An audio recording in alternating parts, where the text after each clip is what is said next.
Bueno, el día de hoy, lunes de bienestar, está con nosotros la secretaria Ariadna Montiel, el secretario de Educación, Mario Delgado,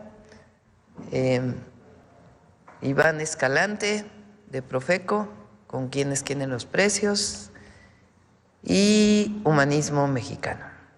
Vamos primero con Iván, luego con Ariadna, luego con Mario, y luego ya platicamos. Adelante, Iván. Buenos días, compañeros. Muy buenos días a todas y a todos. ¿Quiénes quieren los precios? Iniciamos. Estamos dándole seguimiento a la Estrategia Nacional para promover la estabilización del precio de la gasolina. Y durante el monitoreo que realizamos la semana pasada, quisimos presentarles un comparativo. El 27 de febrero fue el día siguiente al que se firmó esta estrategia, y únicamente el 25.2% de las estaciones de servicio que le reportan información a la Secretaría de Energía vendía gasolina en menos de 24 pesos. Y el 14 de marzo, es decir, el viernes de la semana pasada, ya tenemos un 68.8% de las estaciones en varios estados de la República. Adelante. Aquí este mapa muestra cómo están en cumplimiento por cada uno de los estados. La siguiente semana vamos a presentar el cumplimiento por cada una de las marcas, que seguimos haciendo estos análisis y platicando con todos los empresarios para ir midiendo cómo van ajustando sus precios a menos de 24 pesos. 14 estados tienen un cumplimiento entre el 80 al 100% de las estaciones. Aquí se puede ver en cuáles de ellos. 11 estados del 60 al 80% y menos del 60% todavía 6 estados. Durante el fin de semana estuvimos hablando con ellos. Hay algunos temas que se siguen ajustando en términos de logística, transporte, distribución. Adelante, por favor. Y vamos a regresar a nuestro esquema de monitoreo por cada una de las regiones. La que encontramos con precio justo fue esta Neuma Energy en Chihuahua, 23 pesos con 14 centavos, pero lo que queremos destacar y seguir insistiendo es que miren los indicadores de ganancia de cada una de estas estaciones de servicio. Nosotros calculamos que el promedio es entre 1.20, 1.60, 1.80, depende de lo lejano que está la estación del lugar en donde compran el combustible. Eso es como un poco lo que puede incrementar el indicador de ganancia. Entonces, a todas esas estaciones que están por debajo de los 24 pesos, les vamos a poner una palomita. Continuamos. La más cara que encontramos en nuestro monitoreo es esta de Cadereyta de Jiménez en Nuevo León. Seguimos insistiendo en los precios de la gasolina en Nuevo León, 25,99, y vean los indicadores de ganancia, 4.24, 3.61, 3.47, y son estas marcas esencialmente las dos más caras, Petro-7 y Oxogas. También estuvimos en comunicación con ellos durante la semana y ellos lo que nos dicen es que siguen haciendo algunos ajustes en sus modelos para disminuir el precio y cumplir con el acuerdo. Recordarles a todas y a todos que está el número del consumidor, 5688722 con 3 5 antes, y nuestras redes sociales para que nos denuncien. La semana pasada nos funcionó mucho que nos subieran las fotografías, nos las etiquetaran y nosotros estuvimos distribuyéndolas entre los propios empresas gasolineras y fuimos viendo y fuimos testigos de cómo fueron ajustando sus precios. A todas ellas les vamos a poner un tache. Adelante. Seguimiento a nuestra canasta básica, la más barata, 728 pesos con 90 centavos en Chedraui, Campeche, palomita. Y Smart Lincoln en Monterrey, Nuevo León, la más cara, 991 pesos con 98, tache. Recordar que la meta es que cueste menos de 910 pesos nuestra canasta básica de 24 productos. Adelante. 3 ciudades, Alcaldía Miguel Hidalgo en la Ciudad de México, la más barata, 852,50 en Soriana, Hiper, Tacubaya, palomita. Y la más cara en Walmart Lomas, 910,80, se pasa 80 centavos, pero por eso le vamos a poner un tache. San Luis Potosí, Mega Soriana Tangamanga, 793.90, la más barata palomita, y la más cara Fresco La Comer San Luis, 828.80, también palomita por estar por debajo de los 910. Hermosillo Sonora, Soriana Hiper Vado del Río, 813.70, palomita, y la más cara Ley Boulevard Quino, 908.10, también palomita. Seguimos. Estamos haciendo un seguimiento porque también en redes empezaron a comentarnos que la papa estaba incrementando el precio. Hicimos nuestro monitoreo y lo que nos dimos cuenta es que depende del lugar en donde se va a hacer, donde se está vendiendo la papa, se incrementa mucho la diferencia del precio. Entonces, mientras que en mercados locales y centrales de abasto el precio está entre 13 y 17 pesos kilo, en los supermercados los podemos encontrar estar en 43.90, casi 44 pesos. Por eso se incrementa mucho el promedio del precio. Entonces, la recomendación que le hacemos, a estas, por dar precios justos, les ponemos una palomita, y a los establecimientos o las tiendas de autoservicio les vamos a poner un tache. Entonces, la recomendación aquí a las personas consumidoras es que adquieran sus productos en mercados locales y en centrales de abasto, en donde siempre va a ser mucho más barato. Adelante. El pasado 15 de marzo fue el Día Mundial de los Derechos de las Personas Consumidoras. Recomendamos la lectura de un artículo en la revista del Consumidor, y también queremos comentarles que ya mejoramos nuestro motor de búsqueda de la plataforma Quién es Quién en los precios. Es un sistema muchísimo más amigable, ya se puede desplegar muy bien en los teléfonos celulares de cualquier marca y en las tabletas electrónicas. Entonces, para que lo revisen, puedan navegar, y así es mucho más fácil consultar las diferencias de los precios en el Quién es Quién en los precios. Adelante. Finalizamos con nuestros consejos Profeco de la semana. 1, fíjate en los precios antes de cargar gasolina regular, pues la mayoría de los proveedores ya la ofrecen en menos de 24 pesos. 2, el kilo de papa se vende entre 13 y 44 pesos.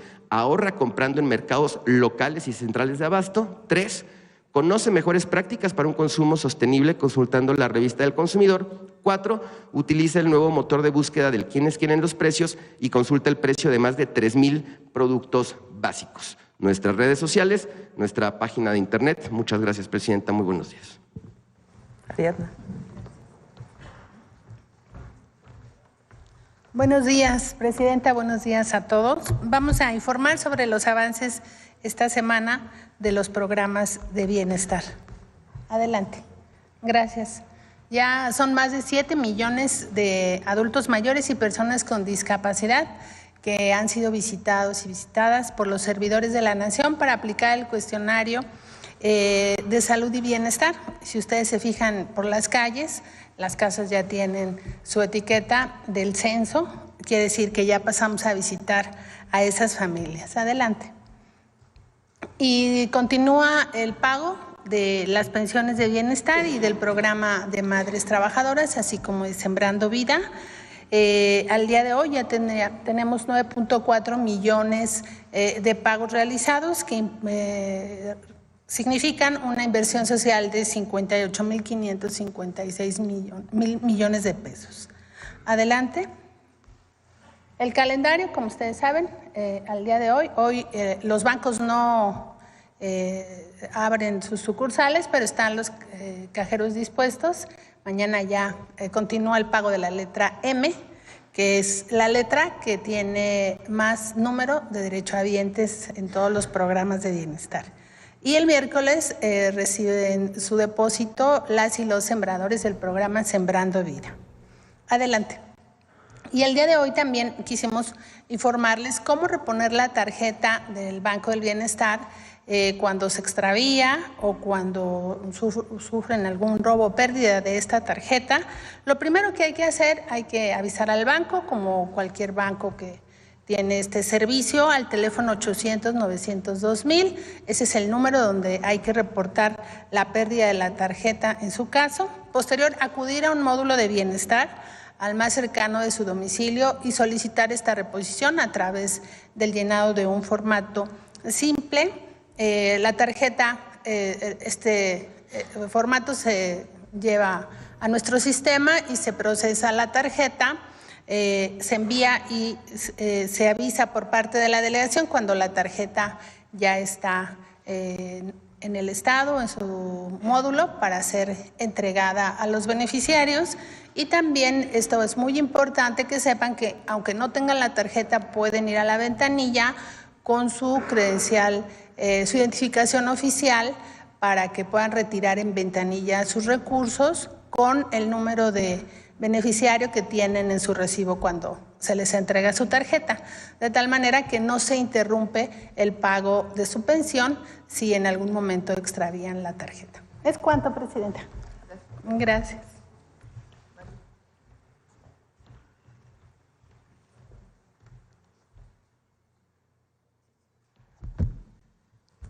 Gracias, Presidenta. Con su permiso, buenos días a todos y a todas. Vamos a informar sobre los avances en materia de educación. Adelante.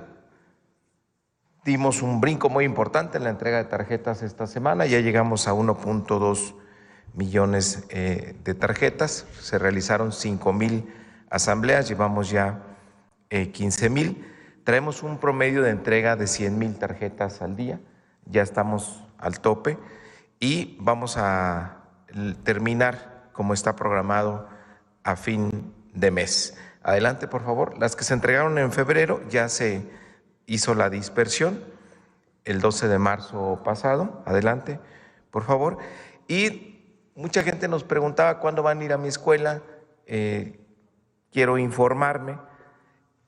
Pusimos, adelante, por favor, decidimos poner un buscador en la página de la Coordinación de Becas para que la gente con la clave del centro de trabajo de la escuela pueda encontrar cuándo está calendarizada la asamblea en su escuela. Adelante, por favor.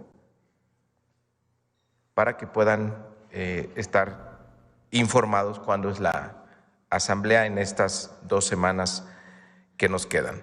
Adelante, respecto de media superior, como ya hemos informado, se tiene un registro de 1.4 millones de estudiantes nuevos del ciclo que inició en agosto-septiembre. Arrancamos ya la entrega de tarjetas a fin de mes, el 28 de marzo.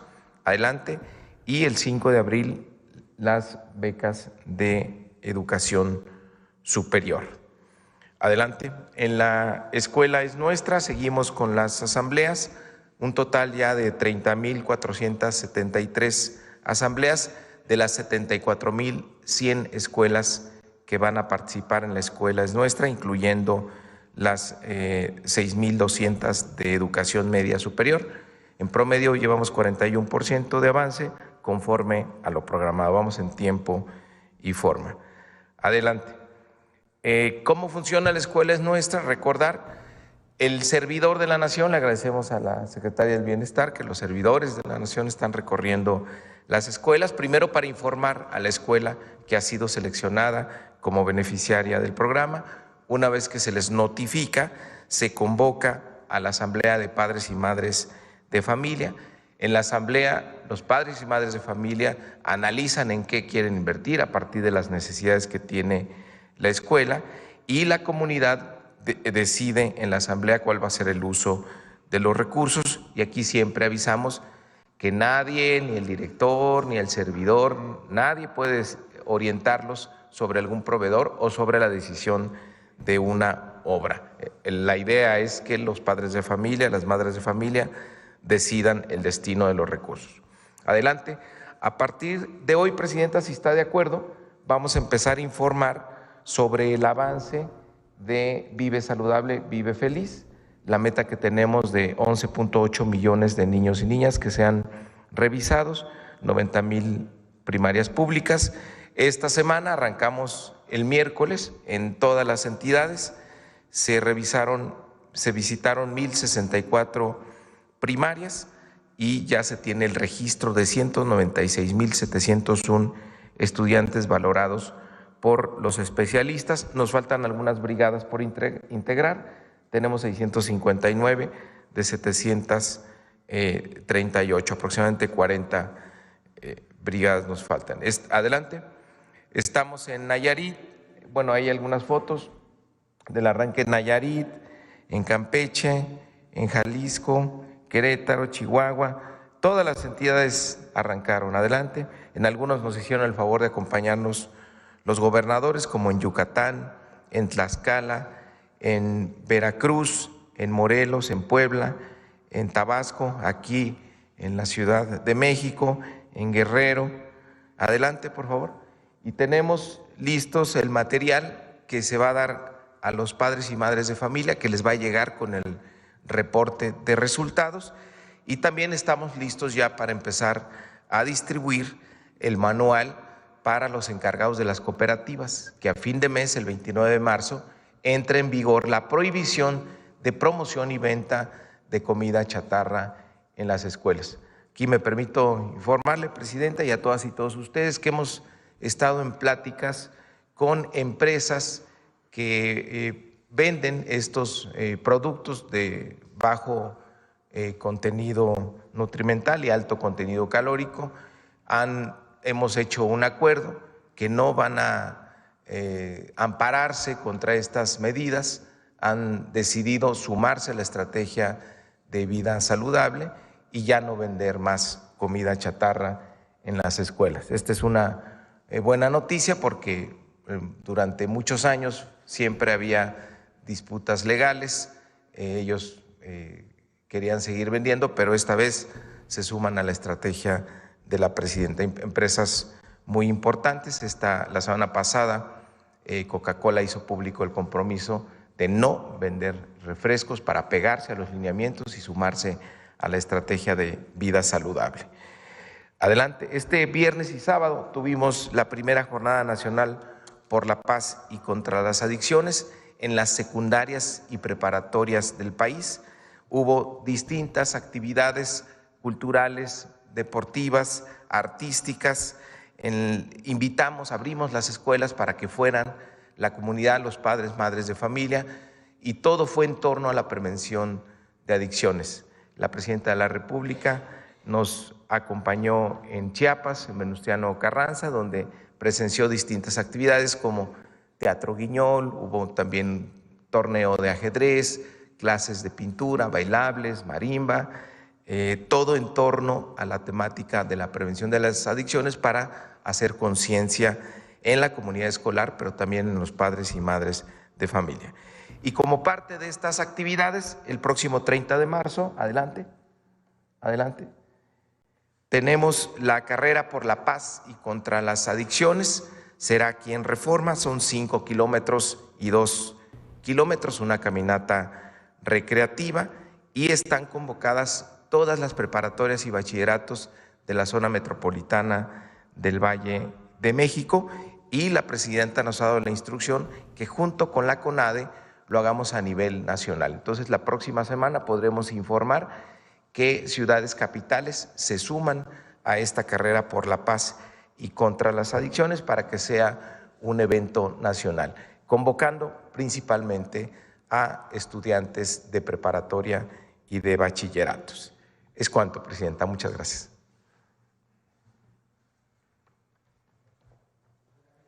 Bueno, a ver, antes de las preguntas, quiero hacerles una lectura de algunas acciones que hemos decidido, o que he decidido, emprender sobre el tema de las desapariciones en el país. Quiero dividirlo en 3 temas que vamos a tocar en distintos días en la ciudad. Lo primero tiene que ver con las desapariciones en México. ¿Qué es lo que vamos a hacer? ¿Cómo vamos a atender a los familiares? ¿Qué medidas legales o nuevas reformas jurídicas tenemos que emprender para atender este delicado problema que nos duele a todas y a todos? Esa Eso lo vamos a tocar el día de hoy. Mañana vamos a hablar de la campaña de oposición, de la oposición en contra de nuestro movimiento, que como buenos carroñeros, bastante hipócritas, se suben a estas o construyen estas campañas. Compran bots, le meten mucho dinero a las redes sociales y construyen este ambiente según ellos, porque en realidad se queda nada más prácticamente en la red X, que es de un porcentaje de este tamaño. Viven de eso. Pero son campañas que tienen mucho dinero y vale la pena denunciarlas. Y ya el miércoles, que es el día del detector de mentiras, nos van a mostrar cómo se construye en esta campaña de narcopresidente, narcopresidenta o narcoexpresidente, narcopresidenta. Se está haciendo una investigación muy profunda de dónde vienen las cuentas, cuántas cuentas son falsas, cómo están pagadas, cuánto dinero están invirtiendo, qué tanto es campaña real, es decir, o personas reales que tienen cuentas, y qué tanto es armado. Entonces son 3 temas. Primero, el tema de las desapariciones en nuestro país, que hay que atenderlo de una manera integral, y a los familiares. Y el día de hoy aquí también tocó el tema de Jalisco en particular. El segundo, el tema de esta campaña de la oposición, cómo se arma, cómo se construye, quién la promueve, todos los jilguerillos ahí que están en este proceso. Y el miércoles, la campaña en X, cuánto dinero han invertido, cómo lo invierten, de dónde viene. ¿Les parece? Bueno, entonces leo lo siguiente.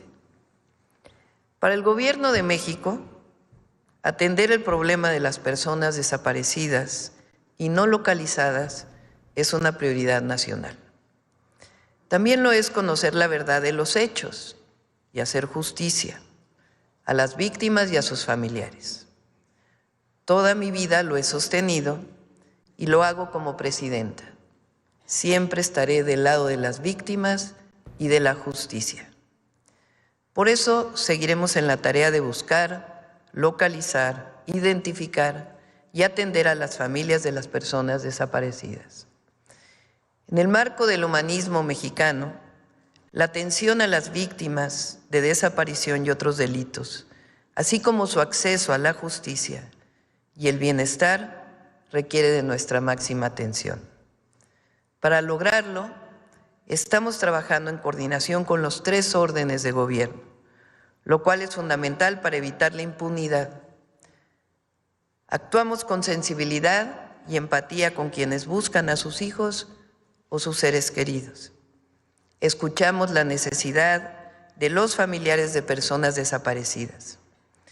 Nuestro deber es apoyarlos a través de la Comisión Nacional de Búsqueda y la Comisión Ejecutiva de Atención a Víctimas y observar para que las fiscalías y el Poder Judicial hagan cada uno su tarea para encontrar a sus familiares y se sancione a los responsables.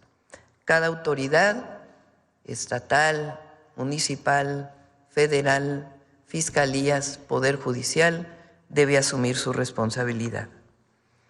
Es importante aclarar que antes, en el pasado, la desaparición en México era perpetrada por el Estado. Ahora está principalmente vinculada con la delincuencia organizada. En cualquier caso, es un delito grave que debe prevenirse, atenderse y sancionarse. Y por ello, actuaremos en el marco de la ley y con toda la fuerza del Estado. La construcción de la paz y la lucha contra la impunidad es un eje de mi gobierno. Por ello he tomado la decisión de llevar a cabo las siguientes acciones inmediatas. 1.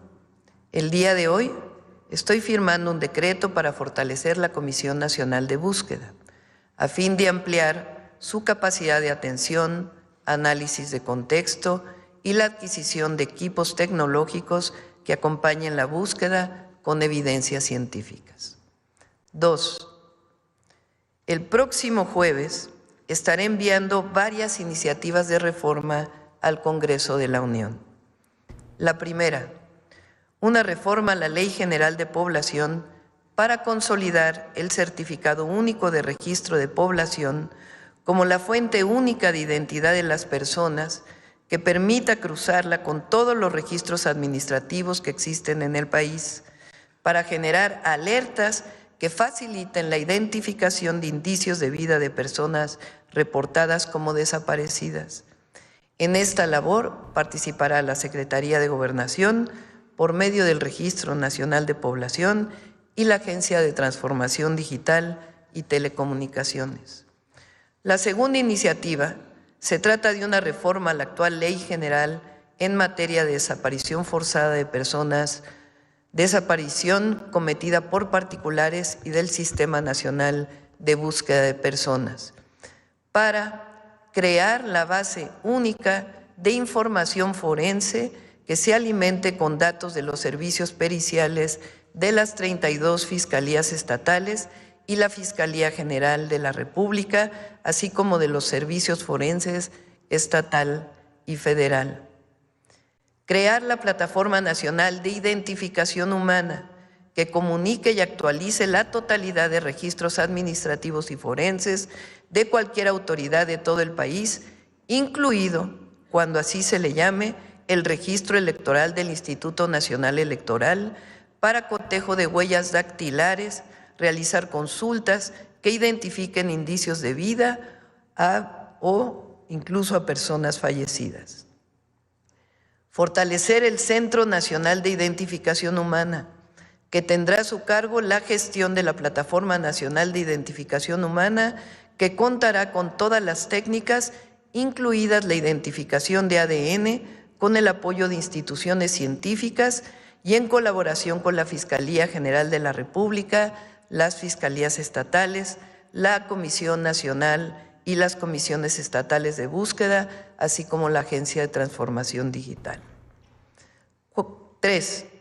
Incorporar en la ley nuevos protocolos que permitan generar una alerta de búsqueda inmediata de todas las corporaciones y entidades del país, así como abrir de inmediato carpetas de investigación por el delito de desaparición o no localización sin necesidad de esperar 72 horas, como todavía ocurre en algunos estados de la República. 4. Equiparar el delito de desaparición al de secuestro y homologar tanto penas como procedimientos de investigación del delito de desaparición en todas las fiscalías estatales y la Fiscalía Federal. 5. Establecer la publicación mensual de las cifras de carpetas de investigación sobre desapariciones de las fiscalías estatales y la Fiscalía General de la República como medio del Secretariado Ejecutivo del Sistema Nacional de Seguridad Pública. 6. Fortalecer la Comisión Ejecutiva de Atención a Víctimas para el acompañamiento, apoyo y asesoría a todos los familiares que tienen alguna persona desaparecida. En el caso de Teuchitlán, Jalisco, informamos que desde que el Gabinete de Seguridad tomó conocimiento, se solicitó la investigación de la Fiscalía General de la República para garantizar una investigación profunda con el acompañamiento de la Comisión Nacional de Búsqueda, cuyos expertos se encuentran en el lugar. Estamos comprometidos en brindar certeza y verdad a las familias de las personas desaparecidas, esclarecer los hechos mediante la información que se obtenga de la evidencia científica y se persiga a los responsables. No habrá impunidad. Nunca ocultaremos nada. La verdad debe prevalecer siempre. En mi gobierno no habrá construcción oscura de verdades históricas nunca. Desde el gobierno no se tolerará la construcción de verdades a medias o falsedades. siempre estaremos con la verdad y con la justicia. También se da puntual seguimiento a la línea de tiempo de quienes desde septiembre de 2024 tuvieron conocimiento de los hechos y responsabilidad jurídica del resguardo del predio y lo que encontraron en el mismo, para deslindar responsabilidades y conocer la verdad frente a las víctimas y al pueblo de México. Instruí a servidores públicos de la Secretaría de Gobernación y la Comisión Nacional de Búsqueda a atender a los familiares de las víctimas y personas desaparecidas, en este y en otros casos. También giré instrucciones al Gabinete de Seguridad para coadyuvar en todas las investigaciones. Estamos pendientes de que el próximo miércoles la Fiscalía General de la República informe al pueblo de México de los avances en las investigaciones y las pruebas que tiene sobre este caso. Nuestro sentir está con las familias de las personas desaparecidas. Sabemos de su necesidad y anhelo de reencontrarse con sus seres amados. Nunca vamos a confrontar a una madre cuyo hijo, hija, hermano o un familiar desapareció. El eje de nuestro gobierno está centrado en el respeto a los derechos humanos, la construcción de la paz y la atención a las víctimas y siempre la verdad y la justicia. El eje de nuestro gobierno está centrado en el respeto a los derechos humanos. Convocaremos al Consejo Nacional de Seguridad Pública para construir los protocolos junto con todos los gobernadores necesarios para atender este delito, la atención a las víctimas y el fortalecimiento de las comisiones de búsqueda, así como el fortalecimiento de las fiscalías estatales y la Fiscalía General de la República. Esto con respecto al tema del delito de desaparición y a los familiares que tienen lamentablemente un familiar desaparecido. Ahora sí, adelante. Aquí adelante. Buenos días, Presidenta. Manuel Pedrero, de los Reporteros MX. Es bueno saber que van a hacer este ejercicio sobre la manipulación del debate en redes sociales, pero también hay manipulación en la vida real. Corroborando con compañeros de la fuente presidencial, si uno analiza los videos del ataque a Palacio Nacional, y valdría la pena hacer la distinción, una cosa es la manifestación legítima desde el dolor auténtico de los familiares que no encuentran a las víctimas, pero luego se encuentran, por decirlo suave, estos grupos subversivos que se montan en estrategias de golpeteo. Si uno analiza los videos del ataque a Palacio Nacional, se dará cuenta que hay muchas personas que coincidentemente se encuentran involucradas también en el ataque al Senado de la República. Hay, por ejemplo, una figura femenina que en el Senado ostentaba un pico para abrir el cerrojo del Senado. Esa misma persona aparece en los videos del ataque a Palacio Nacional. Y coincidentemente también estos grupos hasta atrás, involucrados, siendo ordenados por personajes que sí formaron parte de un narcogobierno como Javier Lozano, e incluso personal del equipo, del ex equipo de la ex candidata presidencial Xóchitl Gálvez, entre ellos su gente de comunicación social. Preguntarle, más allá del análisis que van a hacer en el terreno digital, qué decirle a los mexicanos para que estén al tanto de aquellos que se suben a estas protestas legítimas montadas en las causas de la derecha para terminar haciendo un efecto de golpeteo mediático a su gobierno. Por eso decidí separar los temas, que un tema es la atención a los familiares, en el mismo tema estamos hablando pues del delito de desaparición y cómo atenderlo, cómo prevenir, atender a los familiares y al mismo tiempo sancionar a los responsables y encontrar a los familiares desaparecidos o a las personas desaparecidas. Uno es este tema y hay que reforzarlo y hay que trabajar conjuntamente, gobierno federal, gobiernos estatales, fiscalías, que es muy importante, y el Poder Judicial. porque también hay casos en donde hay detenciones y son liberados porque supuestamente no tienen todas las pruebas. Entonces, este es un tema. Se ha atendido, pero necesitamos atenderlo más. Y para ello incluso necesitamos lo que menciono, necesitamos modificar las leyes para que haya un solo registro, porque en muchos de los registros ni siquiera hay los suficientes datos de las personas desaparecidas que están registradas en la Comisión Nacional de Búsqueda.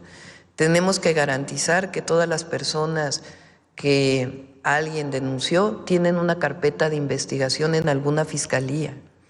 Y tenemos que garantizar también prevenir el delito, que en el momento que un familiar denuncia una desaparición, nadie diga nos vamos a esperar 72 horas para empezar a buscarlo, porque esas 72 horas pueden ser claves. Entonces, que de inmediato cuando se denuncie se despliegue toda la fuerza de los gobiernos para poder localizar a la persona. Todo esto está contenido en esto que estoy planteando y la atención a los familiares de las víctimas. Este es un tema.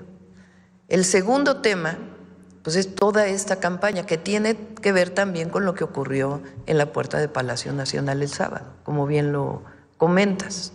Pero eso lo vamos a tocar mañana, para que no se confundan los dos temas, porque si no después dicen que no hay sensibilidad y que estamos hablando de la campaña. No, una cosa es la atención al delito de desaparición y la otra es esto. Y en efecto, ahí vamos a encontrar cómo particularmente las personas que querían golpear la puerta de Palacio ni siquiera venían directamente en la marcha. Es un grupo distinto. ¿Quiénes son y todo? Pues ya corresponde hacer las revisiones. Esa es una parte. La otra parte, pues es todos estos grupos de la oposición, calderonistas, muchos de ellos, que fueron parte del gabinete de Calderón, que de manera hipócrita ahora resulta que están dolidos por la situación de desaparición, cuando en realidad pues son parte de una campaña en contra del gobierno. Entonces es otra cosa. Hay que tocarlo en su justo término y también decir quiénes son, cómo lo están haciendo, cuáles son sus razones.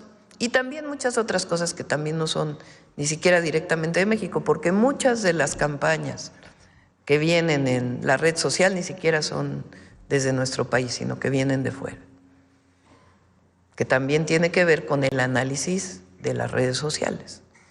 Entonces, ¿qué decimos al pueblo de México? El pueblo de México está muy consciente de que son temas distintos y tampoco le hace caso a esta forma tan oportunista, hipócrita, carroñera, diría yo, de montarse en una campaña en contra del gobierno por un caso que ni siquiera conocen. Y la otra parte es la verdad sobre el caso de Jalisco, que es muy importante lo que va a decir el fiscal general el miércoles, que ya no va a venir aquí a la mañanera, va a dar su propia conferencia también para que no… La Fiscalía es autónoma y tiene que dar su propio… Viene aquí en el Gabinete de Seguridad porque se ha incorporado en la coordinación, pero la Fiscalía va a dar su propia conferencia para informar pues lo que he encontrado en este caso. Tanto la verdad, cuáles son las evidencias científicas, como también el deslinde de responsabilidad. El día de mañana invité al gabinete al gobernador de Jalisco, al Gabinete de Seguridad. ¿Están en la conferencia? No, viene solamente al Gabinete de Seguridad, porque también hay que quitarle la política a todo esto, a la politiquería, porque todo es política, pero la politiquería en este caso. Deslindar responsabilidades, quiénes son los responsables, pero también la ciudadanía exige que colaboremos juntos en estos temas. Entonces ya, dependiendo de la Fiscalía Estatal, se asume sus responsabilidades, pero a nosotros nos corresponde también la coordinación con el gobernador. Entonces lo invité el día de mañana para que esté presente, que ha estado en mucha comunicación con el gabinete, pero que esté presente también para coordinar las investigaciones de su Fiscalía Estatal con la Fiscalía General de la República, si es que así lo desea. Entonces, la verdad sobre el caso y lo que está pasando también en general, o lo que pasó en Jalisco y lo que está pasando. El tema de la desaparición y cómo lo vamos a atender. La campaña sucia, negra, hipócrita de muchos que no están de acuerdo con nosotros y las redes sociales. Entonces vamos tomando cada tema por separado, porque nosotros también, junto con los gobiernos estatales, porque cada uno tiene que asumir su responsabilidad, las fiscalías estatales, necesitamos atender el tema de las desapariciones. ¿Cuántas desapariciones hay? ¿Cuántas vienen de denuncias de fiscalías? ¿Cuántas vienen de denuncias que no son de fiscalías y que ni siquiera hay los datos completos? ¿En qué año se dieron? ¿Cómo hacer las investigaciones? ¿Cómo fortalecer la prevención? Entonces, todo esto pues también es fundamental fortalecerlo en una responsabilidad compartida. Gracias, Presidenta. Retomando y aprovechando sus palabras, aprovechando que dijo esto de que también viene de afuera, los reporteros MX sostenemos que de repente existen editoriales internacionales que son más como manzanas envenenadas. Recientemente, el New York Times, y es importante darle contexto a la nota que se escribe, en donde presuntamente alude el Times que su teléfono fue hackeado. Bueno, este texto lo escribe Natalie Kitroff, que fue la misma reportera que fue a Culiacán a denunciar la existencia de laboratorios de fentanilo caseros, y ella misma reconoce luego en un podcast del propio Times que cuando regresó pues ya no había encontrado nada. Entonces, editoriales como esta, desde medios hegemónicos extranjeros, ¿cómo caen en la presidencia de la República? ¿Cuál es su percepción y sobre todo su postura sobre este presunto hackeo a su teléfono? Son dos temas, ¿no? Sí, dos temas. Uno, no sé de dónde saca la información de la llamada con el presidente Trump. No sé quién se la dio. Ahí hay algunos temas que son ciertos, que en general que los he contado aquí en la mañanera, que no tienen nada que esconder, y otros temas que no sé de dónde los sacó, que no son reales. Esta idea de que ahora quiere poner a la presidenta como la verdad no hay que subirse a eso, porque no sé cuál sea la intención del escrito en el New York Times. Sobre el hackeo, sí hackearon mi teléfono. No sé también quién se lo contó, ¿verdad? Hackearon mi teléfono y mi cuenta de correo electrónico. Apple le llamó de inmediato a la Agencia de Transformación Digital. La Agencia de Transformación Digital de pronto, o sea, adecuadamente, la verdad, se dieron cuenta del hackeo. La Agencia de Transformación Digital tomó cartas en el asunto y pues muy rápido lo revisó. Ahora, ¿qué teléfono era? ¿Se acuerdan que en la campaña salió un teléfono mío? Que sí era mi teléfono, que todavía lo guardo por ahí. O sea, era un teléfono que conocía a todo mundo. Lo guardo porque, les voy a decir por qué lo guardo. Es como un cariño ese número de teléfono. Porque ese número de teléfono me lo regaló Laida Sansores en el movimiento de las Adelitas en 2008. Porque yo usaba un teléfono que compraba crédito, yo trabajaba en la UNAM entonces, y compraba crédito y se me acababa el crédito. Bueno, era, ya saben, como recarga.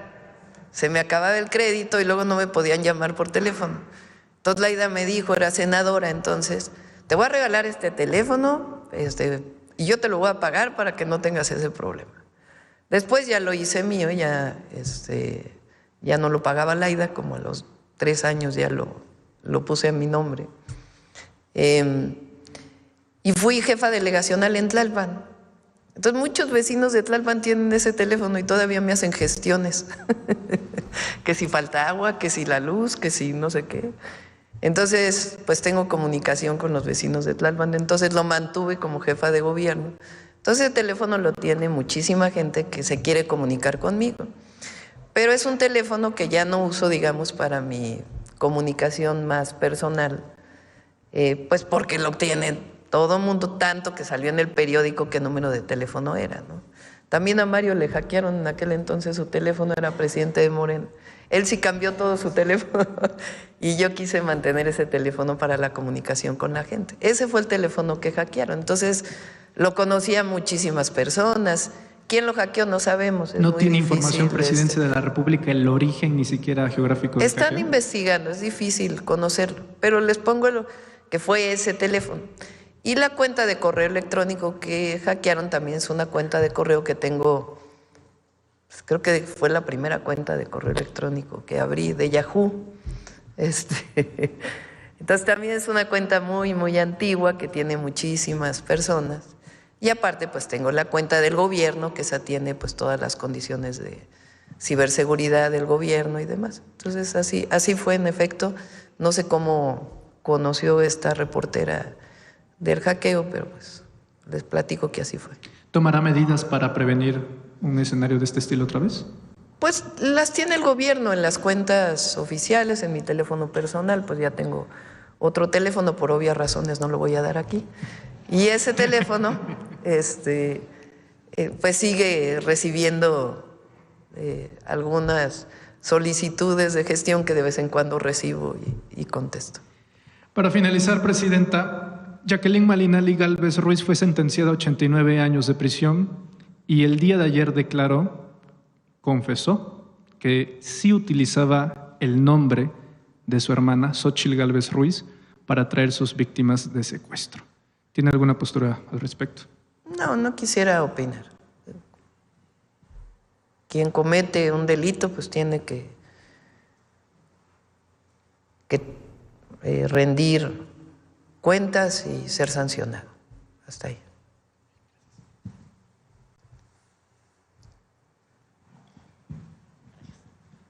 Buenos días, Presidenta, funcionarios, servidoras públicas. Buenos días a todas y todos.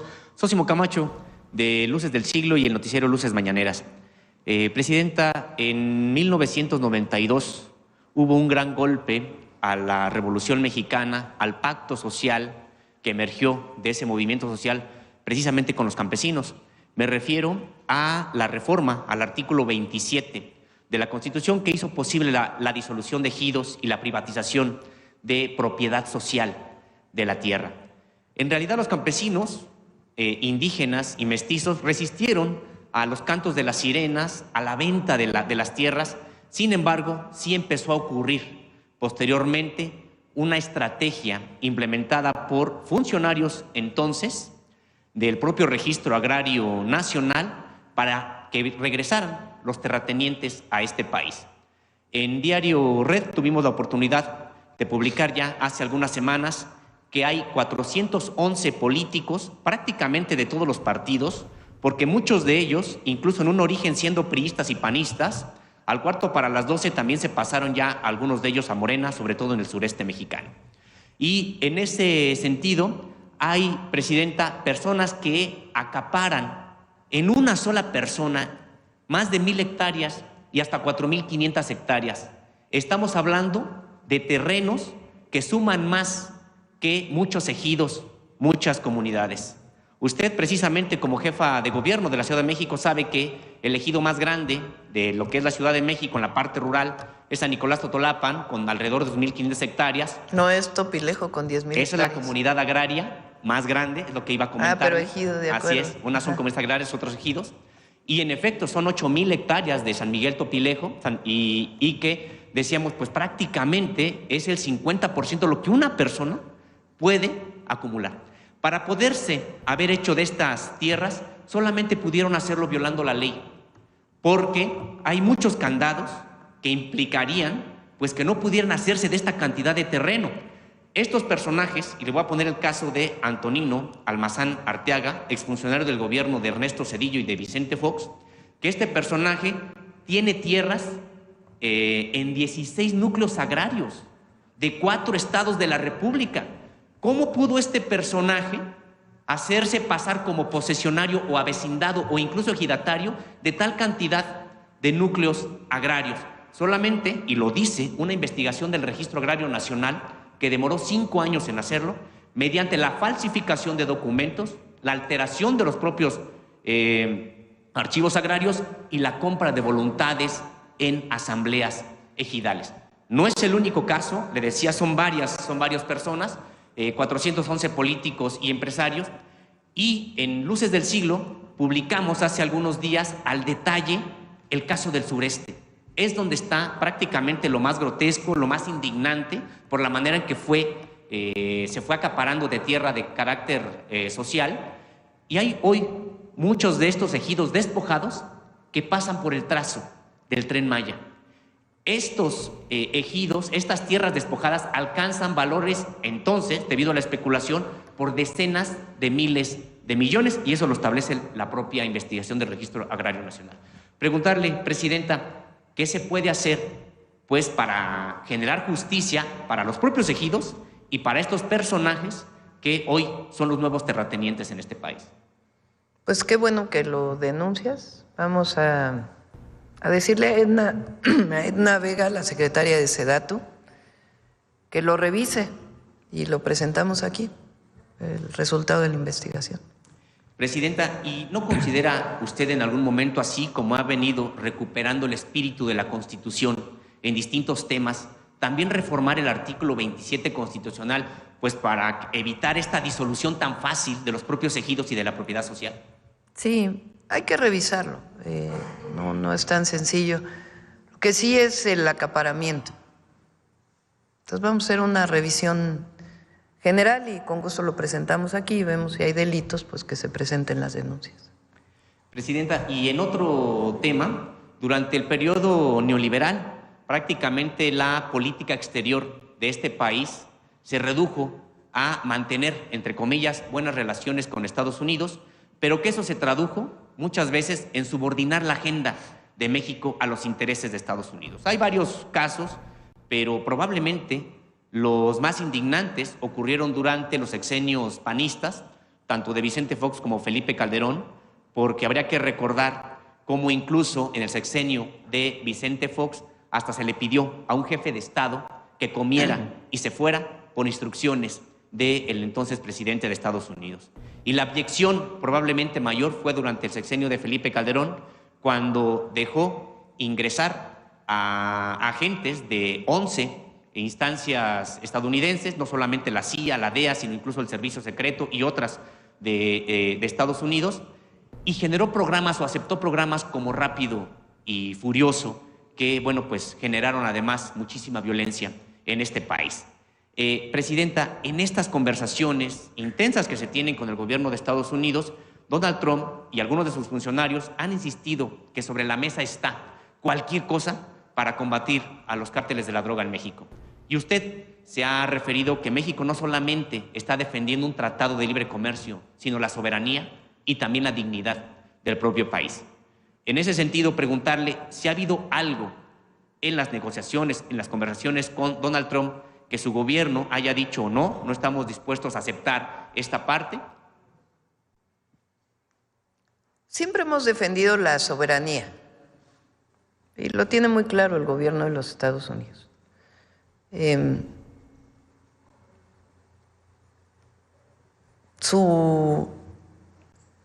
algunos casos de funcionarios del gobierno, pues su intención es mayor. Pero, por ejemplo, salió por ahí una nota de que en una reunión el secretario de la Defensa le había dicho al secretario de Marina si necesitaba ayuda para que el secretario de la Defensa de Estados Unidos les planteó que si necesitaban ayuda para que el ejército de los Estados Unidos pudiera intervenir. Pero pues tenemos un secretario de Defensa y un marino muy patriotas que le dijeron no, nos coordinamos, colaboramos, pero la soberanía de México es inviolable. Entonces, puede haber algunos que tienen a lo mejor alguna otra idea, vamos a ponerlo así, porque tampoco ha habido nada ofensivo. Y siempre hemos dicho que no, que en eso no, que colaboramos, coordinamos, compartimos información y hasta ahora ha funcionado muy bien. Presidenta, ¿no le han solicitado, por ejemplo, el regreso de los agentes de las organizaciones, de estas agencias más bien, de seguridad de Estados Unidos? Hay permisos para agentes. La Ley de Seguridad Nacional, y ahora creo que ya fue aprobado por todos los congresos, la iniciativa que envíe de reforma constitucional de la soberanía, de fortalecimiento de nuestra soberanía. Establece muy claramente que cualquier agente, se les llama, o persona que pertenece a algunas agencias de investigación del gobierno de los Estados Unidos, tiene que tener un permiso de relaciones exteriores. Desde que estaba el presidente López Obrador se hizo una mesa de trabajo del Gabinete de Seguridad y de Relaciones Exteriores para que ahí se autorizara más que una persona en relaciones exteriores. Es el propio gabinete quien determina cómo se dan esos permisos para su actuación en el país y de acuerdo con la ley mexicana pues tienen que cumplir una serie de requisitos e informes que tienen que estar dando. Entonces en ese marco pues se autoriza. Antes era distinto, ¿verdad? Como bien dice, sobre todo en el periodo de Calderón. No sé si recuerdan, fue público, cuando pues realmente asesinaron, porque no hay otra palabra, a un narcotraficante en Cuernavaca, Morelos, que la Marina dijo que había sido una acción de ellos y luego salió la DEA diciendo que no, que había sido una acción de la DEA. Eso es lo que salió en los medios, no estoy diciendo nada. Y que dejaron el cuerpo incluso. Sí, no estoy diciendo nada que no se conozca públicamente. Entonces, ahora lo que hay pues es coordinación, sencillamente. Tiene que haber coordinación. Somos países iguales, no hay uno sobre otro. Y nos coordinamos para la seguridad en ambos lados de la frontera. Muchas gracias. Gracias. Por cierto, hoy quedamos de ver lo del maíz. ¿Lo tienen? Para ahorita no, pero antes de que veamos Humanismo Mexicano para ponerlo. Y si tienen la firma por ahí, de una vez lo firmamos. Ajá. Presidenta, buenos días. Juan Bautista de Voces del Periodista. Como dice el refrán, una de cal por otras de arena. Presidenta, usted hoy es muy vista en todo el mundo por las acciones que está realizando. Incluso la ponen ya como, al menos en lo que va del gobierno, va liderando las transmisiones en vivo en las plataformas. Ah, sí. Eso es ahí está el segundo lugar, por cierto. Bueno, eso es muy importante. ¿Cuál es la valoración que hace de esta encuesta a nivel mundial también? Es muy importante. No, es nacional.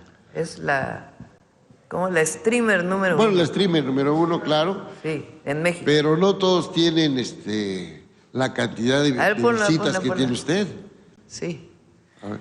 Pues, la verdad agradecer a quienes nos ven, nos escuchan en la Mañanera del Pueblo.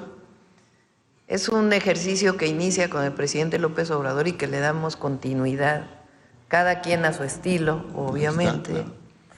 Está, claro. Pero es muy importante, porque los medios de comunicación son medios, tanto los medios tradicionales, vamos a ponerle así, como los medios alternativos y muchos de ustedes que se dedican a informar al pueblo. Y aquí pues tenemos las dos cosas, ¿no? O las tres. Medios alternativos, medios tradicionales y la comunicación directa, que nos oyen en vivo y a todo color, así decían en mis tiempos, en vivo y a todo color. Ahí está los más vistos streamers en México. Presidente, yo le quisiera hacer una pregunta muy particular sobre esto, porque el estilo es muy distinto, incluso la prestancia, la pedagogía en la que usted presenta la información, hoy incluso lo que está diciendo es el tema tan importante de que Va a ser por 3 partes para que no haya confusión y todo el mundo tenga la claridad. ¿Cree usted que la parte académica, estar frente al salón de clases, digo, no tanto en los mítines, haya influido? Clases demasiados años de mi vida como para que se olvide. Y hoy toda esta parte de la metodología tenga también ese impacto porque va creciendo y bueno, va empezando el gobierno, me imagino que se va a ir fortaleciendo también su discurso y su método de exposición. Pues es diferente, cada uno tenemos una forma distinta de informar. Ustedes también en sus canales pues tienen formas distintas de informar. En el caso, siempre lo dije, el presidente López Obrador tenía, vamos a decir, tiene, porque ya vienen sus libros pronto, una forma de informar muy importante porque él pues construyó esta revolución de las conciencias en nuestro país. Fue pues el gran dirigente de nuestro movimiento y un gran presidente. Y él tenía pues su forma de comunicar. Él nació en Tepetitán, Macospana, Tabasco. Su servidora, yo nací en la Ciudad de México. Viví de niña en el Estado de México, en realidad. Nací aquí, pero viví hasta los 12 años en el Estado de México, en Naucalpan, Hacienda de Chegaray, era la colonia. Son estas colonias de clase media que se hicieron durante un periodo, creo que las torres de satélite son de finales de los 50, ¿no? Entonces todo lo que estaba alrededor de las torres de satélite, pues crecieron muchas colonias con casitas. Ahí adquirieron una casa a crédito mis papás, y mi mamá y mi papá, y vivimos hasta los 12 años y luego ya vivimos en Coyoacán después. Bueno, yo nací en la zona en la Ciudad de México. Él estudió ciencia política. Yo estudié física. Pues ya de ahí, evidentemente, pues hay una historia distinta. Y después compartimos ideas, compartimos proyecto de nación, pero pues cada uno tiene una historia distinta y una forma de comunicar distinta también. Gracias, Presidenta. En el tema sensible, delicado, que nos lastima a toda la población, el tema de la desaparición, como lo he expuesto, va a estar en 3 partes. Yo no sé si me toque preguntar mañana o pasado y de una vez la realizo. Usted dice, ¿para cuándo? ¿Cuándo se le va a dar respuesta? Pero creo que una parte importante en esta situación tan sensible, el público quiere conocer por qué no se actuó a tiempo, quién estuvo ahí, quiénes eran los actores políticos, sociales, y no de repente armar todo un escenario como si el país estuviera desgajando. Y entonces todo análisis pues tiene su análisis de coyuntura, sus actores principales, y en Voces del Periodista estamos revisando quién gobernó Teucitlán en estos últimos 6 años y quién fue el gobernador también. Entonces esa es una pregunta propia mía. Yo veo muy campante al exgobernador Enrique Alfaro allá en España, estudiando en una escuela para entrenadores, porque ahora quiere ser directivo del club de los Chivas, que yo no creo que la afición merezca un director técnico así. Habría que revisarlo, pero sería de avanzar la investigación, ya lo dirá a lo mejor el fiscal, ¿se podría requerir de su presencia para mandarlo declarar aquí en México? Pues tiene que ver con las fiscalías. La Fiscalía General de la República tomó una decisión antes de la decisión de atraer el caso completamente, que es hacer una investigación. Eso es factible, la ley lo permite. El fiscal va a informar. En septiembre hubo un episodio ahí en donde la Guardia Nacional detuvo a unas personas. Quien resguarda el predio y hace la investigación es la Fiscalía Estatal. Entonces, la Fiscalía General de la República está revisando ¿Qué pasó desde ese momento del resguardo de ese predio? ¿Qué investigaciones se hicieron? ¿Hasta dónde llegó esa investigación? ¿Por qué el predio no siguió resguardado? Pues todo eso lo está haciendo la Fiscalía General de la República y hay que esperar su investigación. También, ¿qué encontraron en el predio? Que también es muy importante. La verdad porque se ha dicho muchas cosas y tiene que haber evidencia científica, no es solamente lo que se diga. ¿Qué se encontró en el predio? Y también, ahí sí, quiénes eran los presidentes municipales, entonces, ahora, y si hay alguna responsabilidad de las autoridades. Esto hay que separarlo de un tema político o politiquero, de estar acusando antes de tener la información. Entonces, si algo tiene que ver en su momento el gobernador Alfaro, pues tendrá que presentarse. Si no tiene que ver, pues no tendrá que presentarse. Pero eso lo tiene que determinar la Fiscalía. Claro. En nuestro caso no vamos a cubrir a nadie, pero al gobierno le corresponde una parte, a las fiscalías otras, que tampoco va a cubrir a nadie, ni lo ha hecho el fiscal. Y las fiscalías estatales. Pues eso tiene que haber deslinde de responsabilidades. Entonces, eso fue lo que le pedimos también al fiscal, que hiciera todo este proceso y también que informara qué fue lo que se encontró en el predio y también cuál es la condición alrededor de este lugar. No solamente este sitio, sino otros sitios cercanos en donde actúa la delincuencia organizada.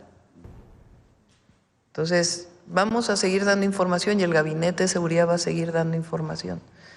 Pero al mismo tiempo tenemos que atender pues el problema de los desaparecidos, tanto a las familias como a la verdad en cada caso, hasta donde se pueda encontrar y seguir encontrando y que nunca se cierre ninguna carpeta y que se siga investigando de la desaparición vinculada principalmente con los grupos delincuenciales y la prevención también.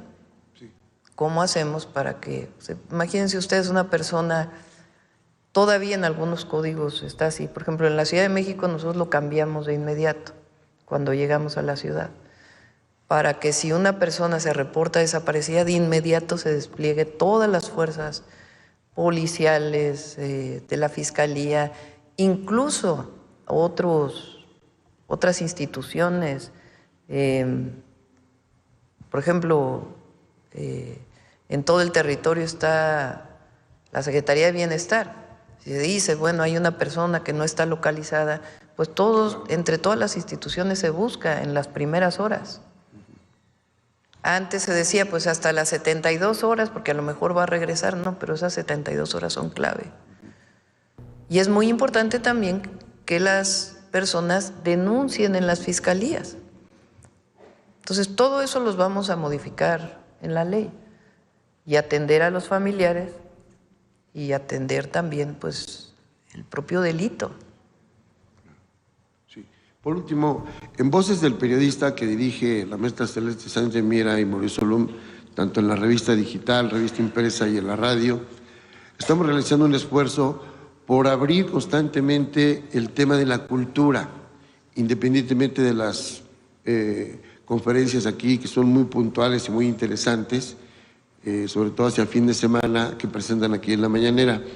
La semana pasada, en la Universidad Autónoma de la Ciudad de México, se inauguró después de muchos años, digo muchos años, quizás 5, la Biblioteca Los Tres Enríquez. Esta universidad que en su momento, ahí se le dio también el reconocimiento que usted apoyó, y esta biblioteca consta de 3 grandes poetas: Enrique González Martínez, que es el gran poeta del Tuerzo del Collar al Cisne; Enrique González Rojo, que es su hijo, que es el de los contemporáneos; y el nieto, que murió hace cerca de 3 años, Enrique González Rojo Artur, que es un hombre, quizá el último filósofo y escritor de la izquierda. En vida todavía, Enrique González Rojo Artur donó los libros del abuelo, que trae, el abuelo fue embajador en Chile, en Argentina y en España y Portugal, todavía en 1932, y fue el primer candidato a Premio Nobel de Literatura. Entonces, toda esa biblioteca se donó y ya se instaló y se inauguró la semana pasada. Entonces, es una biblioteca bellísima, un gran acervo, un gran acierto.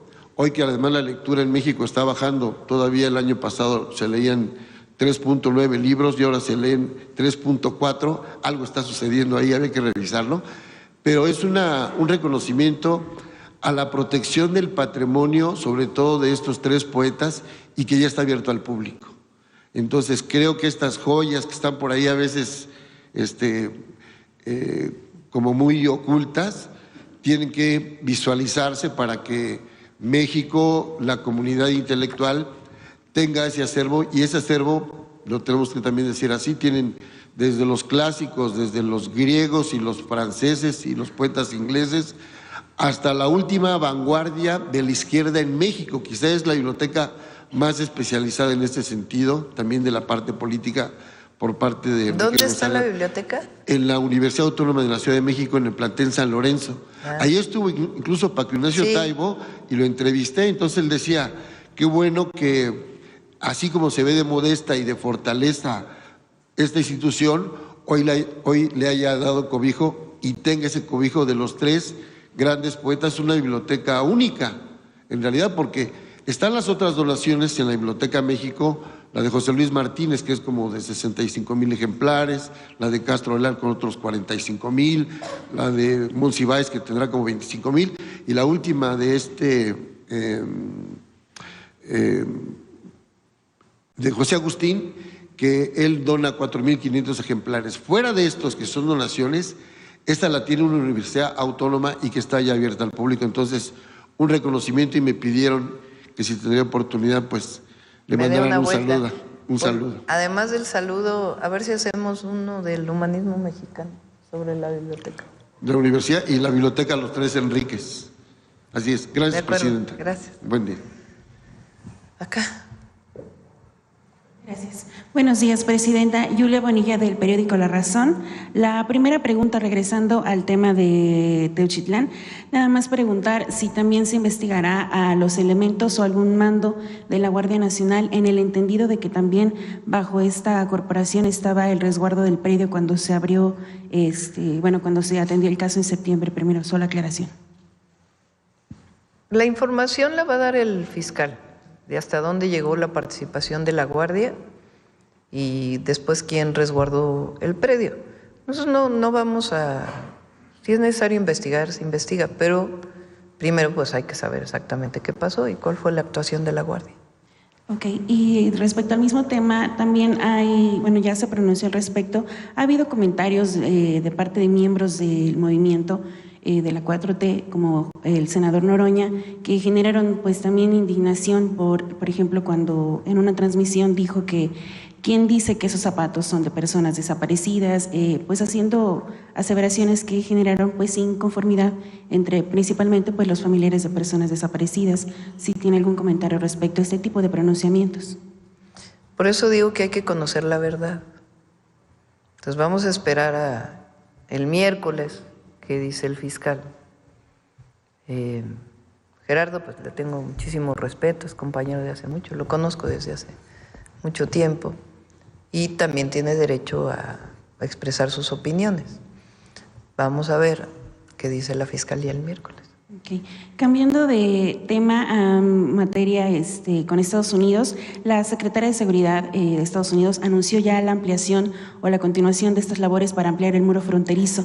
Saber si esto, han tenido alguna conversación con el gobierno de México al respecto y si no, pues cuál es la postura respecto a esta construcción. Sí, pues saben que nosotros no estamos de acuerdo con el muro, no creemos que eso soluciona el problema. Recuerdo la conversación que tuvo el presidente López Obrador con el presidente Trump en una ocasión que contó aquí en la mañanera, que le dijo, bueno, tú pones el muro, pero igual cavan túneles.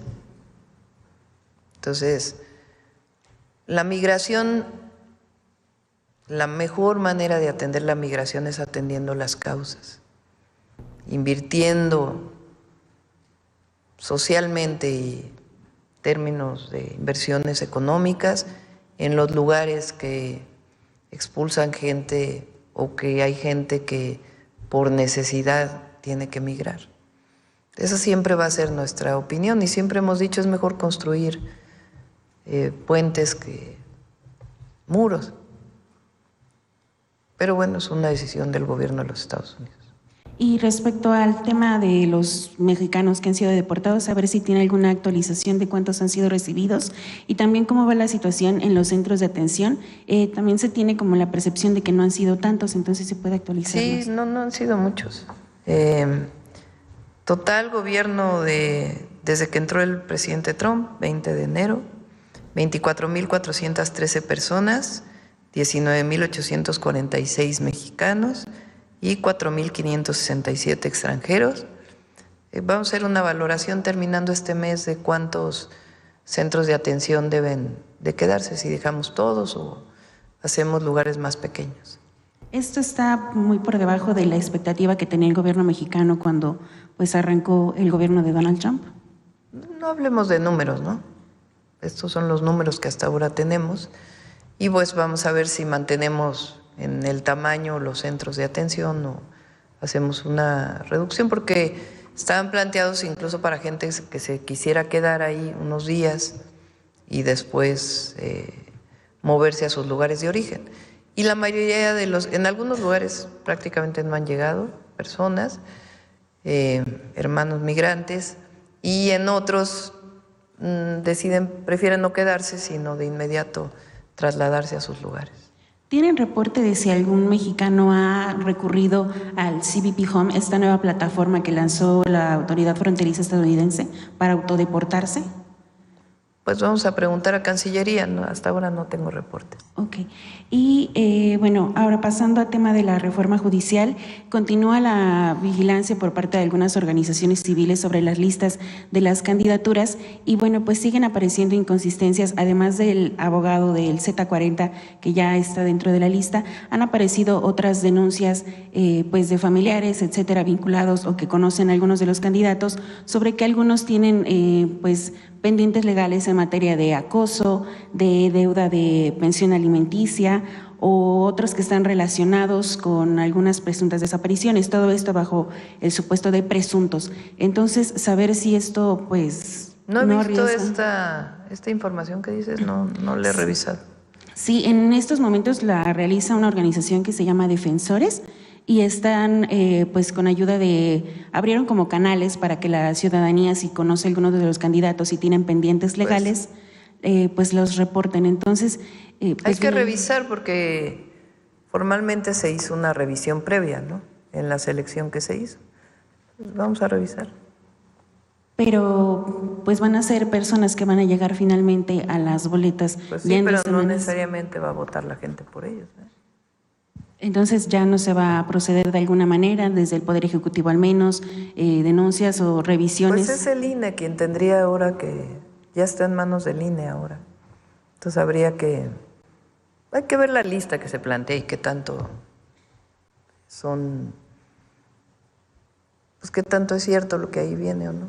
Hay que revisarlo.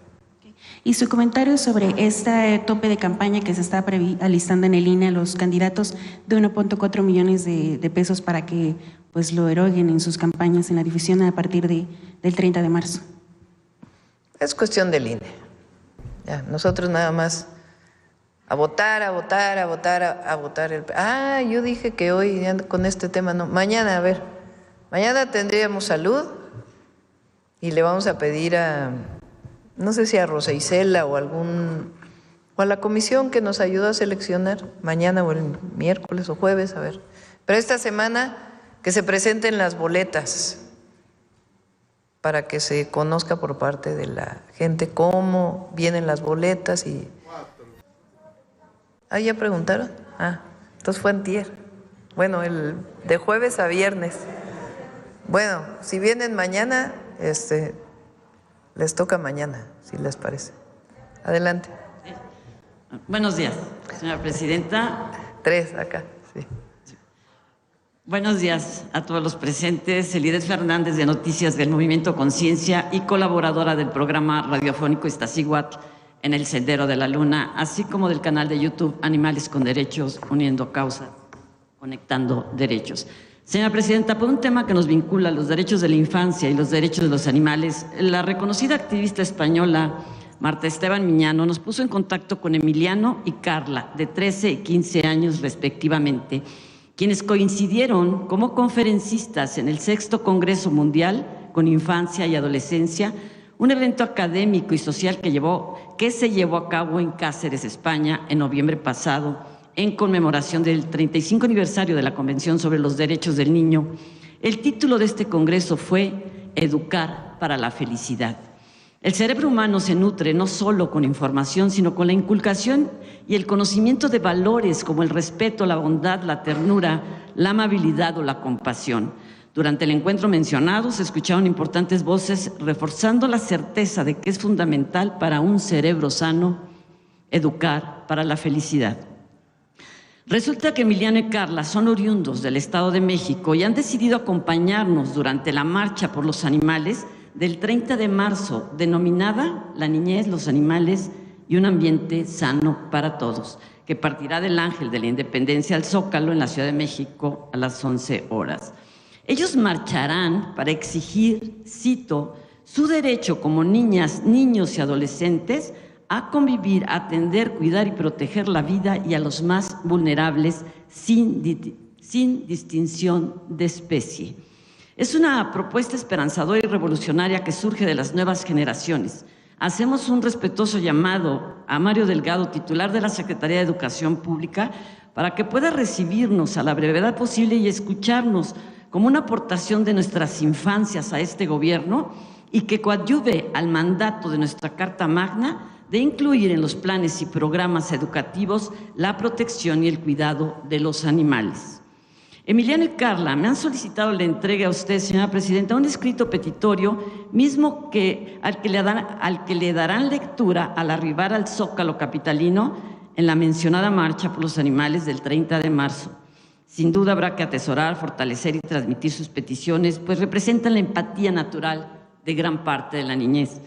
¿Tiene algún comentario o mensaje para estos adolescentes activistas? Pues qué bueno que están trabajando en esto. Y ahí Mario, que apoye. Y le dejo la petición a Paulina. Por favor, sí. Y otra pregunta, señora Presidenta. Usted siempre ha dicho, hay que hablar con la verdad. Y nos dimos a la tarea de investigar, procurando ser honestos en nuestro activismo, pero sobre todo no perder el rigor periodístico fundamental cuando informamos. En estos días se ha tomado la decisión, con la mejor de las voluntades, valentía y deseo de consenso, llevar a cabo los espectáculos taurinos libres de violencia en la Ciudad de México.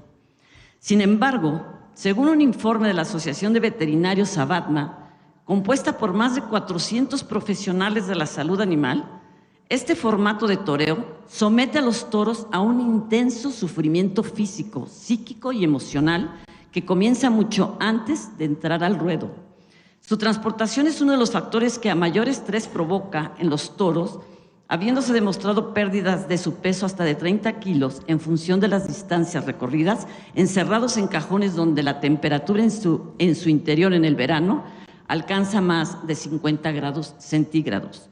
Los toros en algún momento son confinados en chiqueros oscuros, lo que les provoca miedo y angustia por el aislamiento y la falta de referencias visuales. Con respecto a la protección de la cornamenta, el estudio veterinario señala que las manipulaciones de estas son un factor altamente dañino para los toros, ya que ellos utilizan sus cuernos para medir distancias y orientarse en su entorno.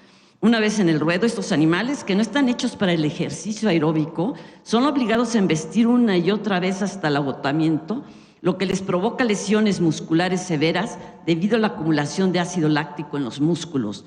En numerosas ocasiones, y como se ha documentado, esto deriva en un proceso de acidosis metabólica, fallos orgánicos y en algunas ocasiones la muerte del toro, a pesar de no haber sido herido con ningún elemento punzante. ¿Qué dice parte del informe de ABATMA sobre las corridas sin sangre? Cito: Según estudios de laboratorio, a partir de la sangre de estos toros hay evidentes signos de deshidratación con hematocrito elevado y un aspecto espeso y oscuro, lo que indica un estado de sufrimiento prolongado. Otra cuestión que se plantea, como bien se conoce en el sector taurino, es que los toros aprenden rápidamente y no se pueden volver a torear. ¿Qué va a hacer entonces de todos esos toros que ya no pueden ser utilizados en la plaza? Cuesta mucho creer que vayan a ser protegidos todos ellos hasta su muerte natural. ¿Y qué ocurre con los caballos víctimas olvidadas de las corridas de toros? ¿Van a continuar siendo embestidos por los toros de más de 500 kilos padeciendo terror y graves lesiones? Estos espectáculos no podrán evitar accidentes. Todos hemos visto imágenes terribles cuando un toro de media tonelada embiste y aún con los cuernos protegidos causa un daño grave o hasta la muerte de una persona en presencia de niñas y niños. Si el objetivo es hacer cumplir el mandato de nuestra Carta Magna de prohibir el maltrato animal, reforma que impulsó el Movimiento Conciencia con el Ejecutivo Federal en este espacio de la mañanera, el camino no es la abolición del maltrato, el camino es la abolición del maltrato, no la regulación del mismo. El formato de toreo que se pretende solo perpetuará el dolor de los toros sin resolver el problema de fondo: crueldad, vejación, violencia, adoctrinamiento de nuestra niñez e injusticia en aras del entretenimiento humano a partir del uso y abuso innecesario de un ser vivo, sintiente y consciente. En conclusión, la ciencia ha demostrado que en este tipo de corridas sin sangre, el sufrimiento y por lo tanto el maltrato, incluyendo caballos, no es menor y simplemente se oculta como en muchas otras tradiciones. Si alguien considera que es un gran paso, una jugada maestra para la abolición de la tauromaquia, probablemente esté en lo correcto, porque ahora contamos con el aval de nuestra Constitución. Pero mientras nacerá otra figura jurídica de maltrato animal y con ello nuevos aficionados atraídos por lo que podría verse como un espectáculo éticamente aceptable. ¿Dónde quedarán entonces las décadas de lucha para mostrar y demostrar el terrible sufrimiento de los animales en espectáculos de diversa estructura, aunque no haya muerte pública? Estaremos retrocediendo años en la percepción de que mientras no se mate, no es maltrato y violencia, lo que justificará circunstancias análogas, incluso en el ámbito familiar y escolar. Por último, la actividad económica y la crianza del toro de lidia de forma ética podía hacerse con la creación de santuarios y reservas protegidas que fomenten un turismo fotográfico y de observación de esta bella raza y de su comportamiento natural. Un turismo que enseña a nuestra niñez el bienestar, cuidado, protección de los animales y del medio ambiente. Y sí hay que conservar y preservar el arte que emana alrededor de la temática de la tauromaquia, así como sus grandes obras, contemplarlas en un museo, y su cultura, estudiarla en los libros de historia. Lo antes expuesto en relación con el maltrato animal está basado en valoraciones científicas para que literalmente a toro pasado no pueda decirse no lo sabíamos y que la historia nos juzgue. Señora Presidenta, la pregunta es: ¿le interesaría conocer el informe técnico veterinario sobre el sufrimiento de toros y novillos en las lidias incruentas? Sí, cómo no. Ahora hay puntos de vista distintos, ¿no? Hasta en la ciencia hay puntos de vista distintos. Entonces, pues hay que revisar unos y otros. A mí me parece que es un avance lo que planteó la jefa de gobierno. Habrá otros puntos de vista, pero yo considero que es un avance importante. Pero con gusto revisamos el documento. Gracias. Sí. Bueno, vamos con el maíz. A ver si nos ponen el... Son 2 artículos, porque la vez pasada leímos uno.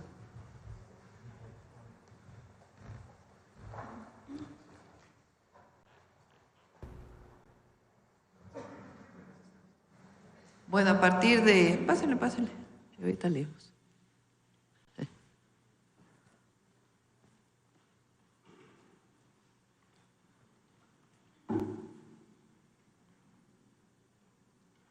Gracias. ¿Sí se ve? Ahí sube el... Ah, no se va a subir porque es PDF, ¿verdad? Bueno, este es la propuesta que fue aprobada ya por Cámara de Diputados, 2/3 partes, Cámara de Senadores, 2/3 partes, y Los congresos locales, más de 17. Dice en el artículo 4, más arriba, toda persona tiene derecho a la alimentación nutritiva, suficiente y de calidad. Es el derecho a la alimentación saludable. El Estado lo garantizará. Luego, este es lo nuevo, México es centro de origen y diversidad del maíz, que es un elemento de identidad nacional, alimento básico del pueblo de México y la base de la existencia de los pueblos indígenas y afromexicanos.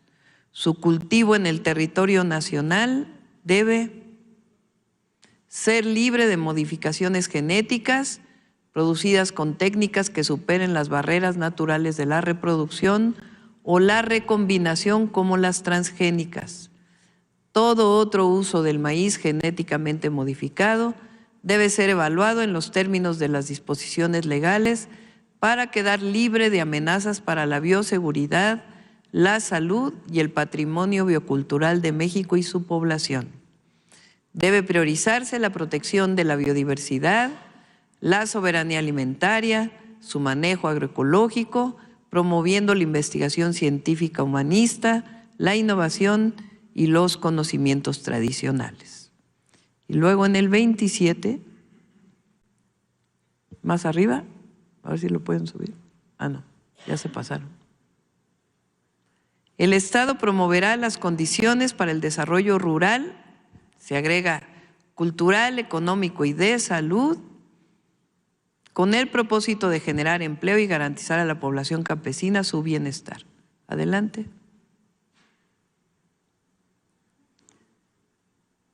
A ver, regrésense porque no leí completo, perdón. Fomentará la actividad agropecuaria y forestal, cultivos tradicionales con semillas nativas, en especial el sistema Milpa, para el óptimo uso de la tierra libre de cultivos de maíz genéticamente modificado, en los términos definidos en el artículo 4, con obras de infraestructura, insumos, créditos, servicios de capacitación, investigación, innovación, conservación de la agrobiodiversidad y asistencia técnica, fortaleciendo las instituciones públicas nacionales. Asimismo, expedirá la legislación reglamentaria para planear, organizar y monitorear la producción agropecuaria, su industrialización y comercialización, considerándolas de interés público.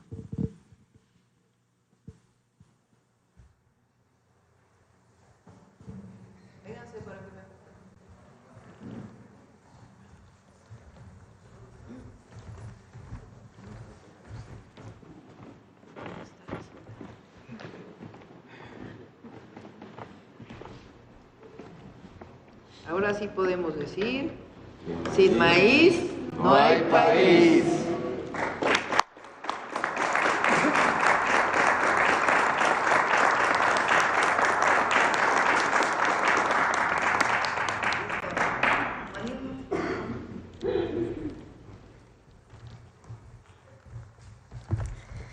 Con su permiso, Presidenta, buenos días a todos y todas.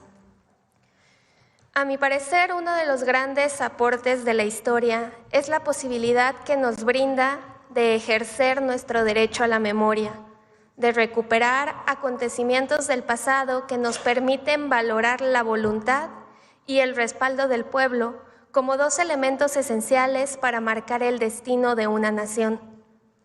Un ejemplo de ello es la expropiación petrolera, acto de soberanía en el que se logró imponer la justicia laboral y el bienestar colectivo sobre los intereses particulares y la avaricia de empresarios extranjeros que explotaban nuestra riqueza petrolera. En este caso, una prueba irrefutable de que el general Lázaro Cárdenas gobernaba por el pueblo y para el pueblo fue la intervención radiofónica que realizó aquel 18 de marzo a las 10 de la noche, en la que comunicó que la decisión de expropiar fue una solución justa y bien meditada para acabar con la extensa disputa entre las empresas petroleras y el gobierno nacional. La contundencia del mensaje que dio en aquella ocasión generó el inmediato respaldo popular. Hubo manifestaciones multitudinarias mientras que mexicanos y mexicanas de todas las clases sociales aportaron desde dinero y joyas hasta legumbres, guajolotes y gallinas para contribuir al pago de la indemnización. Así que por todo esto, vale la pena que hoy recordemos la expropiación petrolera como un referente histórico de humanismo mexicano, expresado a través de la unidad en torno a la defensa de la soberanía nacional y de nuestra riqueza petrolera, misma que fue recuperada a partir de entonces para el beneficio del pueblo de México. Los invito a que veamos este video. Ese día, las puertas del Palacio de Bellas Artes se abrieron para recibir a una multitud variopinta. Mujeres humildes, campesinas e indígenas, con gallinas y guajolotes en las manos, se solidarizaron con el presidente Cárdenas para ayudarle a pagar la indemnización por la expropiación petrolera. Había también mujeres de clase media y alta que donaban lo que tenían para apoyar esa medida. El pueblo entero respaldó a su presidente. Era 12 de abril de 1938. El general Lázaro Cárdenas, unas semanas antes, había hecho lo impensable. El 18 de marzo había nacionalizado el petróleo.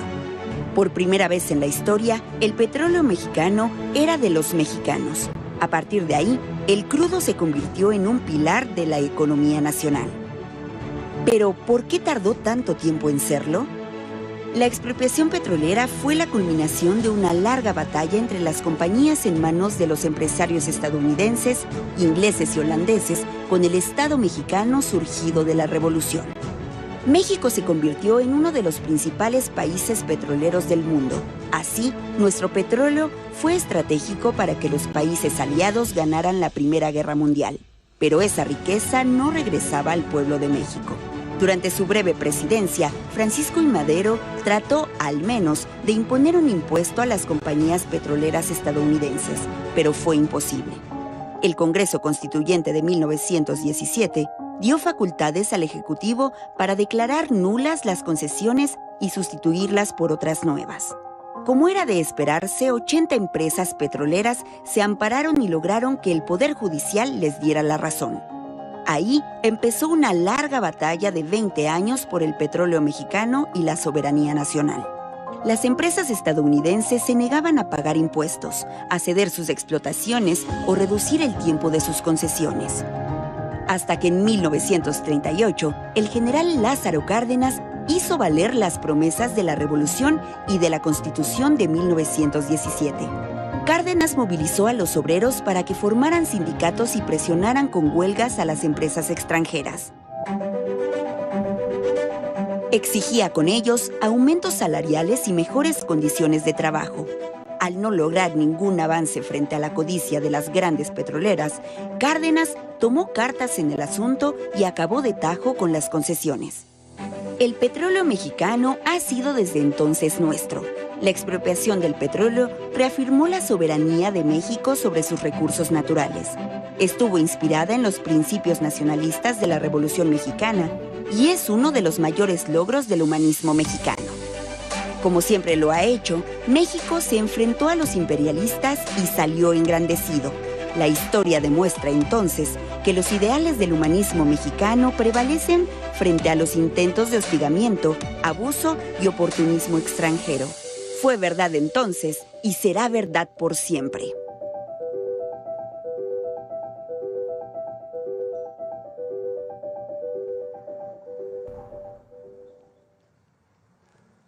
Muchas gracias. Nos vemos la próxima semana para hablar de humanismo zapatista. Nos vemos. De empresarios de Estados Unidos que piden al gobierno de Trump que se abra un panel para ajustar la política energética inconformándose con las recientes reformas que se aprobaron. Pero no afectan en nada el tratado comercial. Nada. Pero entonces no habrá retroceso, digamos, en la política que usted ya diseñó. Sí, no. Y además no afecta, no. Recuerden que en el Tratado de Libre Comercio, en el TEMEC, el petróleo se excluyó completamente de esto y además el tema de la inversión privada en un sector continuo. Entonces, no tiene por qué haber Digo, puede haber inconformidad, pero legalmente no tiene sustento. Ya hablamos mañana de eso si quieren. Ah, pues tampoco tiene porque es voluntario.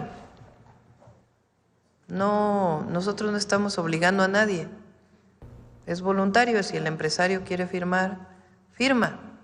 Si no quieren firmar, no firman. Pero eso ya lo va a decidir pues la gente donde compra. Gracias a todos. Buen día.